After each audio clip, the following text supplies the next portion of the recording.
The Student tab is where you'll keep track of your students. It's also where you'll go to add new students. So we're going to click Add New on the upper right, and this is going to be our dialog box that opens.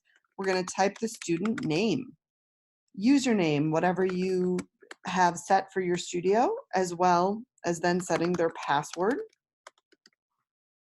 that they can then change later if they wish. Triple check that this group is client and not one of the other permission settings you've created. If Sean actually wants to go by Matthew, I would put the nickname in here, so then that will show up on all of my class rosters. I want to make sure I set his birthday as well as gender, because those will decide what access to classes he has if I've set those features up. Having an age restriction and a gender restriction is one of the features in Pole Studio Manager. Then I'm going to type his address in his city,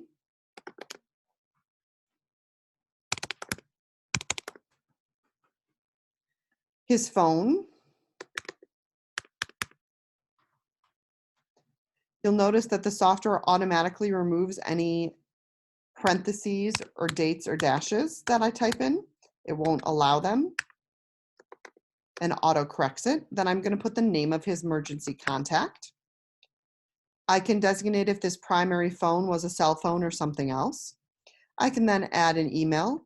I can select his primary location if we do have more than one location.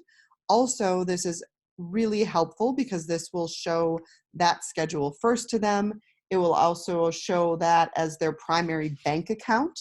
So setting a primary location if you are a studio with more than one location is very useful. You can then choose how they heard about you. And you can also select if they were referred from someone else. So then I'm going to save this info. In his full tab, so this is the same thing I saw before, I can add a photo, I can add notes, I can add medical instructions. A staff alert is not visible to the student, but is visible to your staff in the form of a exclamation point that is yellow in a box that will show up next to their name in all class lists. So if there's something you want to make sure your instructors all see, but your student does not see, that is super important that they see every time they teach them, you would enter it here in this staff alert box. If there are prerequisites that you want this person to have taken or be able to take before they sign up for something, that's what you would select here. Different prerequisites, adding the number. This will also eventually show the number of different classes that he has taken. Then we have our additional. You can select a membership category level for him, or you can have the membership categories set automatically in your sales items. If I set it myself, I need to set an activation date. The expiry date is when it would end. A termination date is when it will end and not be able to be rebooked. So for a lot of my month-to-month memberships, they have a activation and an expiry date that's a 1-month window. But then if, let's say, someone is terminating after 3 months and then the whole membership ends, I would set the termination date.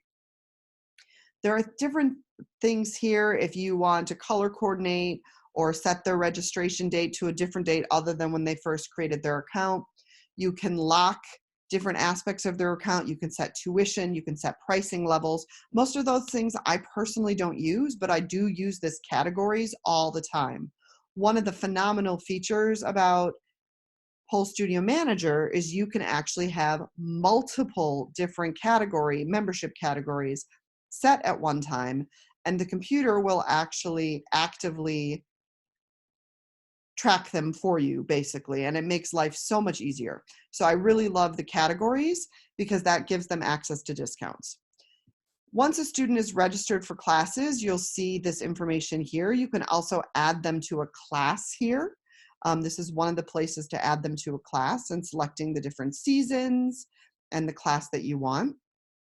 You can also schedule a private lesson through this tab. You'll see a list of their purchases here. You'll see a list of their payments here.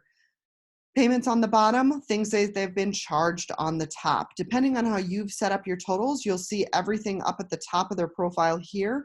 Or for my studio, I actually choose just to see their account balance, i.e. if they are owed money by us or if they owe us money, in green versus red. Schedule payments is this lovely feature where you can add a scheduled payment. You can apply it to an account balance, or if there are specific purchases that have not been charged, you can actually assign them to that. You can assign an amount. You can assign it to any of their cards on file, which we don't have yet, but you can set up multiple different cards and choose them. You can set the schedule, so it's the first of the month, and then today is the 17th, so the first payment would actually be February 1st. Or I could do it, I want it to charge today, so it's the 17th of the month, so I want it to be the 17th of every month, and I want them to be charged 3 different times. You also have other options like every 14 days or 2 weeks, the 1st and 15th, every Monday. There are a lot of different options to schedule payment plans. And once I save them, it will then automatically be set up in his tab once I most importantly have a credit card. How do I add a credit card? Right here, I click credit card. I would add the card number,